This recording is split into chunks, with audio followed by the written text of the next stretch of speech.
speakers, in fact, are the driving force behind the Hinduja group.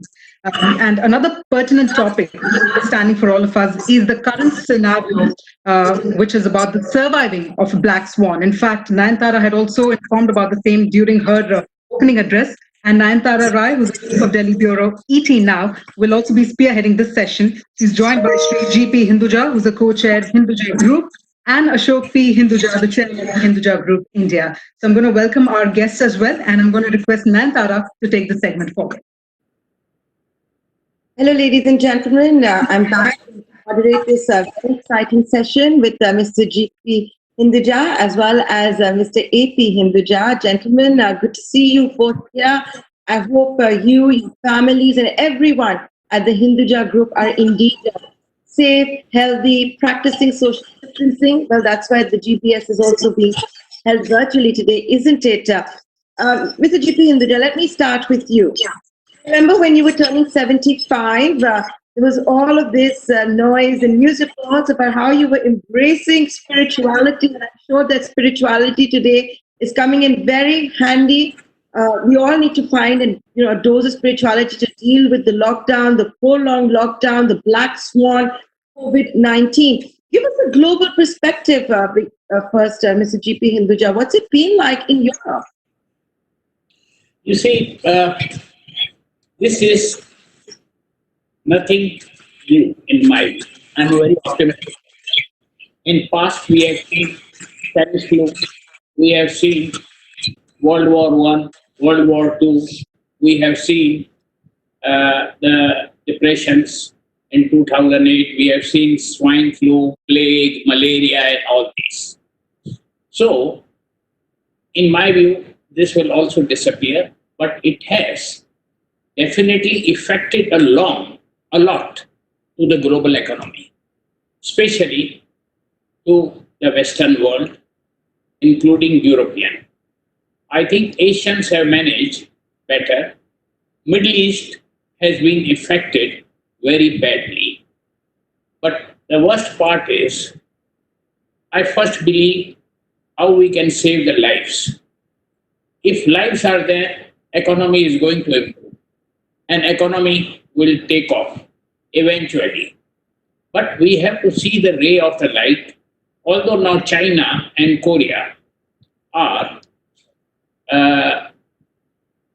their cases have gone down, they have started productions, they have started running, but they are suffering from exports.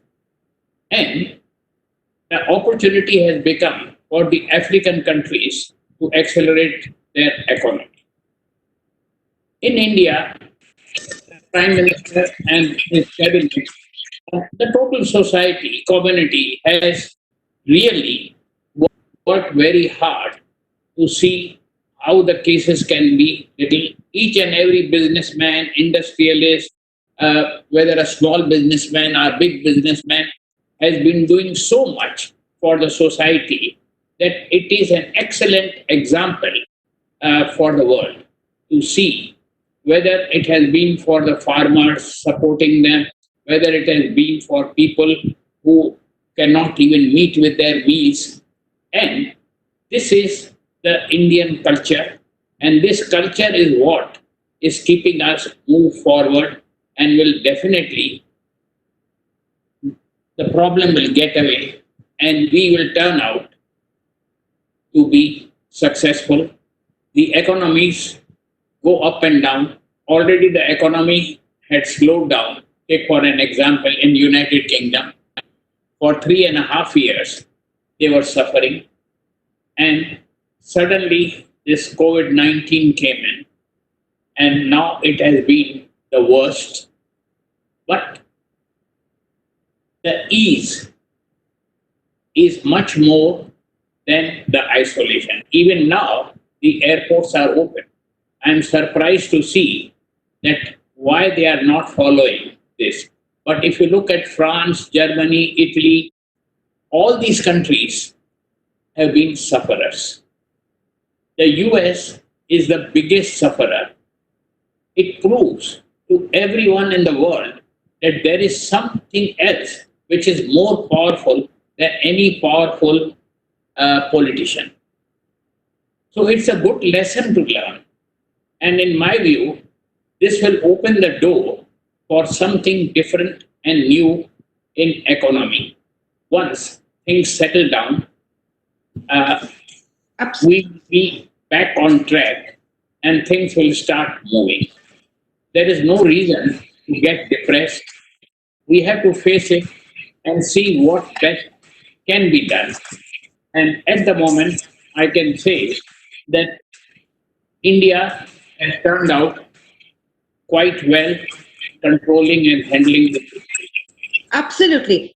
So, this is a war that we're fighting on two fronts. One is the health front. We still don't have a medical breakthrough. But so far, India has also been grappling at the second front, which is the economy. And let me come to you now, Mr. Ashok Hinduja, on this front. I think every third day there are speculations. Today will be the day that we will see a stimulus package. The government clearly doesn't want to fire the Brahma Shastra too early. But you know the saying, a stitch in time does save nine. Mr. Ashok Hinduja, have we already been a little late on that front as far as the stimulus package goes? Look at the United States. They've literally injected the size of the Indian economy to save the US economy. And when we are waiting and many will believe are procrastinating, what is it going to do to India's image as an economic destination? Mr. GP Hinduja is talking about opportunities, but sir, every country would be looking inward. Every country's finance minister is expected to come out with incentives to manufacture in their home country, provide jobs in their country, to provide stimulus in their country. I agree with you that India has not taken a hasty decision on this. They should move very fast. But let me compliment to the RBI.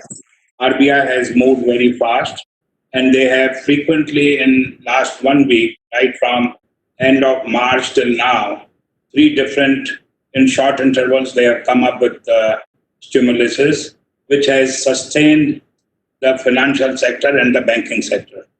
Similarly, the government has also, Prime Minister Modi has done very well in lockout periods.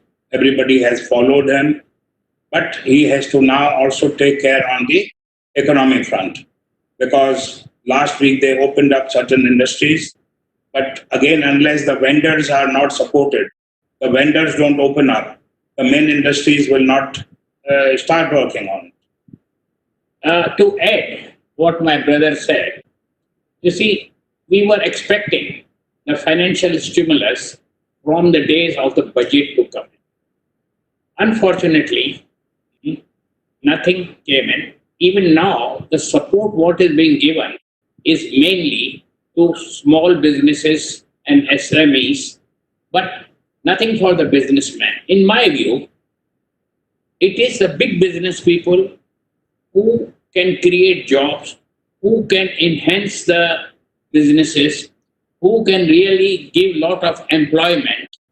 And unfortunately, this step is not being taken. And I would request the government to take some very quick and fast steps to support the big business houses so that they can create bigger jobs and also to keep away from stress so that they are able to support not only the existing employees but to enhance their businesses. In fact, Mr. GP Hinduja and Mr. AP Hinduja, you both have talked about banking. Both you gentlemen understand banking. You, of course, have interest when it comes to IndusInd Bank as well. I want to ask one question. If I look at the banking landscape, this is one sector, if you would allow me and indulge me to say, has been a bit obtuse, a bit stubborn when it comes to increasing credit offtake. You have 7 lakh crore rupees in the banking landscape right now, which is just lying there. Bankers are afraid to give credit, to give out money because they don't know if their NPAs are going to rise. It's also at a time when the banking industry's image has taken a big hit with what has happened in the last couple of months. So, Mr. GP Hinduja, if I could come to you, what is it going to take for bankers to do what they're supposed to do, which is to bank and to give credit? You see, so far, I can say that the group has been involved over 100 years in banking and finance. My late father used to be the president of the Sheriff Association, and he was the one who introduced the Hundi system. And it worked very successfully, and there were no defaults anytime. Now, to answer your question, no doubt in the group there is a lot of experience, there is a lot of expertise which is existing. But look how the state government has withdrawn the support from private banks. The private banks are the one which are really very practical, and they are the one who can support the business houses. In the public sector banks, the liquidity is there, but they are scared to give money because when they see the factories are closed and there is no businesses happening, they have to be careful and they have responsibility on their shoulders. So I would strongly recommend that the state government, especially Maharashtra, who withdrew all the deposits from the private banks, should start rethinking to have more deposits in the private banks rather than public sector banks who don't need it. And this will help. And also on NBFCs and financial institutions, all type of support and help will be given. As Ashok mentioned, we have to give credit to the governor of Reserve Bank, the way he moved fast, quick, and gave stimulus and support to the banking is incredible. I was not expecting, and I found him to be very practical and pragmatic. Yes, he has certainly taken many measures, whether it was a moratorium. So of course, now the big ask is that there should be a waiver of interest during the prolonged lockdown, because the cost of credit is certainly rising as well. He's fired a big arrow by making sure of those TLTROs. But Mr. A.P. Hinduja, the fact is, we have also seen the banks don't want to take any risk at the moment. If you look at the last auction that took place, the idea of which was 50% would go to the SMEs, the backbone of this economy. 50% of it would also go to the NBFC. Bankers are risk averse at the moment. The public is also scared. You just had a Franklin Templeton scare. There is a whole issue of credit as well. How are you going to grapple with all of this? Because without a strong banking system, without money, which actually exists in the form of liquidity, making its way and percolating down, the economy cannot pick up.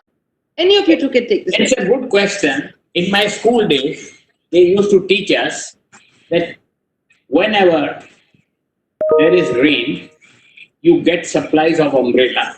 When the rain is not there, the umbrellas are there, and when the need is there, then it is not there. Now, public sector banks or private sector banks, it is their job and responsibility to save the businesses and to ensure how they can give help to the business people in difficulties to enhance their volume. But here in India, what I am seeing, whenever they think anything is in problem, instead of support, they become very constrained only for one issue, that tomorrow they should not be blamed. And if they are blamed, then the investigation starts. Now, unless this system and procedures are not corrected, we will always find these problems. You will find more and more business houses getting into difficulty. So, the government should pay attention that what support they should give to the public sector bank, to the private sector bank, so that they can hold hands of businesses and make sure that when they are in difficulty, they support and provide help. And the bureaucratic processes should be cut off. The bureaucracy in this country was left by British people. They have modified, and in this country, still a lot has to be done to change the bureaucracy. Of course. Let me add to what GP said. You see, the banking system, normally they are it's a chicken and egg. Unless the government doesn't give stimuluses to the industry, the bankers will not be free and comfortable to lend money. So unless they see that, yes, there is a support, the industry will start reviving. The bankers will also feel comfortable because the banks are here to lend money.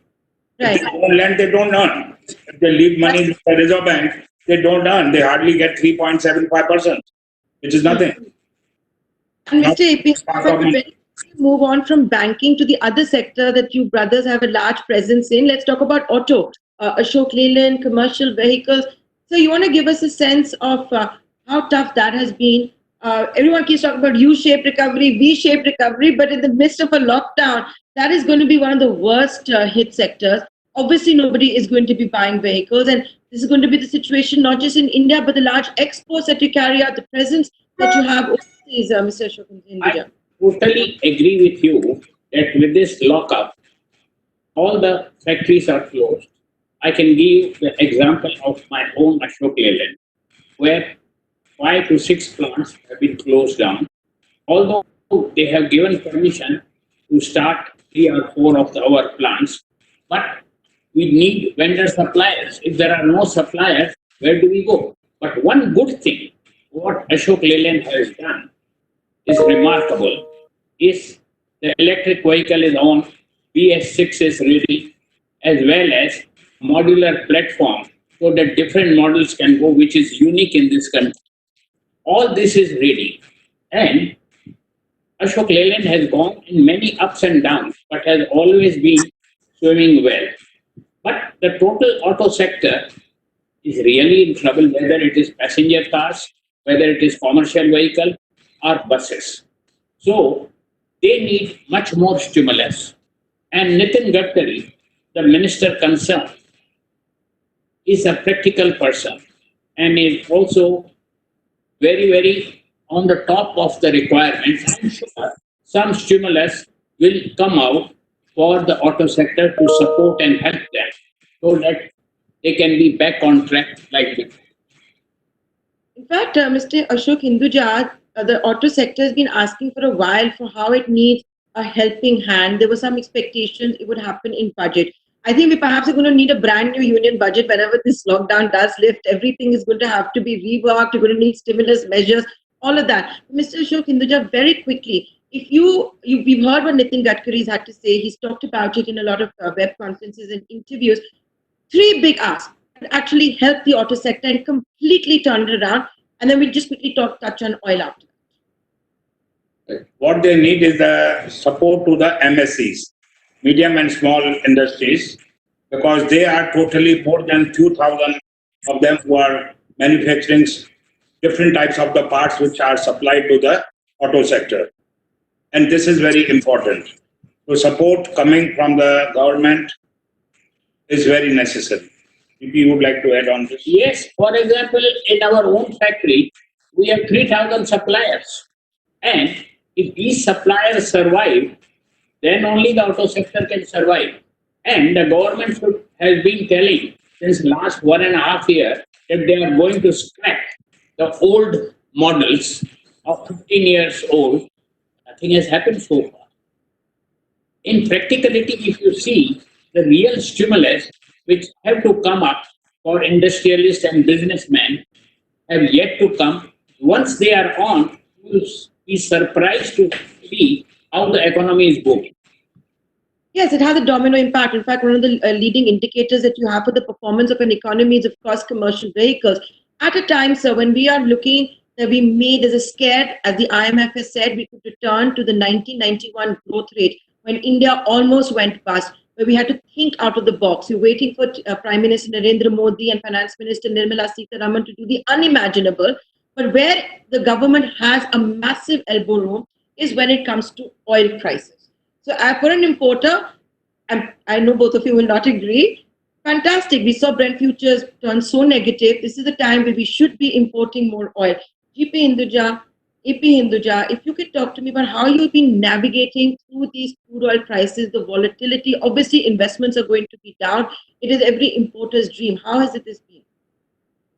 You are referring to the oil prices. Yes, and Gulf oil in particular, I wanted to get you on.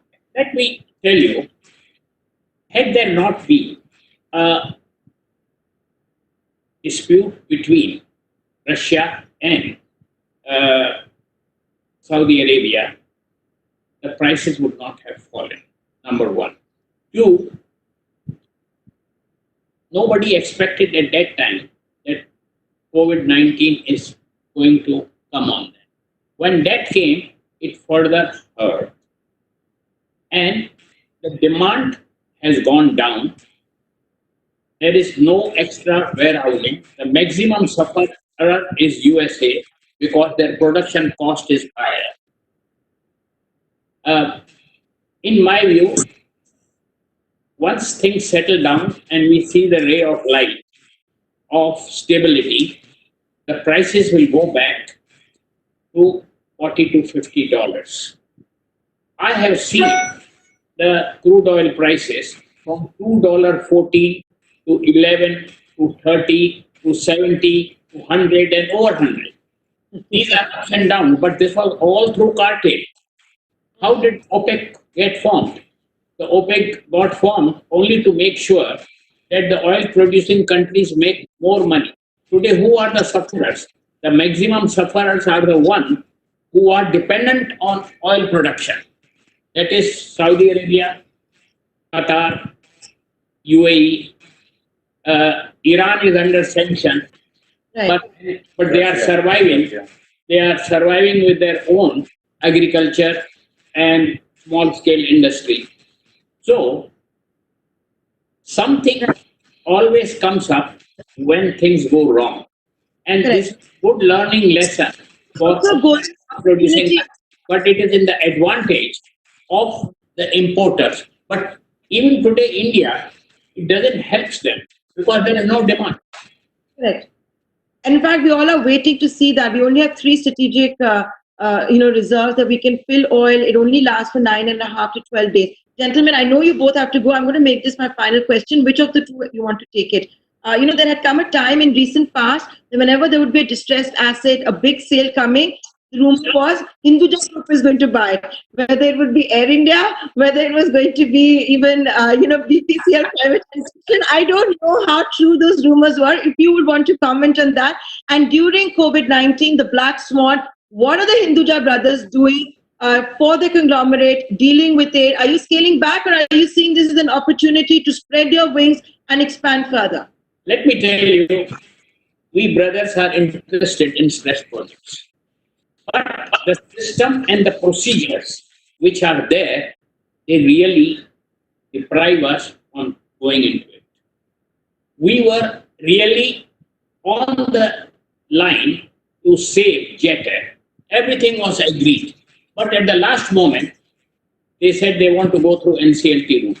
Now, once you go through NCLT route, by that time, with the delay, the aircrafts, the traffic rights, everything goes away. How does it work? It doesn't work. Similarly, on Air India, we gave good thoughts and suggestions that what should be dropped from the tender so that it can work. Now, your second question was, what can be done and what the brothers are doing at the moment. Let me tell you, for the first time, we have been looking to the 48 countries we are existing in 12 verticals. Our each and every company, big or small, which we never get time ourselves to go into the depth of it. This morning to late evenings, we have presentation. We look into it, what should be done, and we are working with strategists. What should be our strategy to the next step?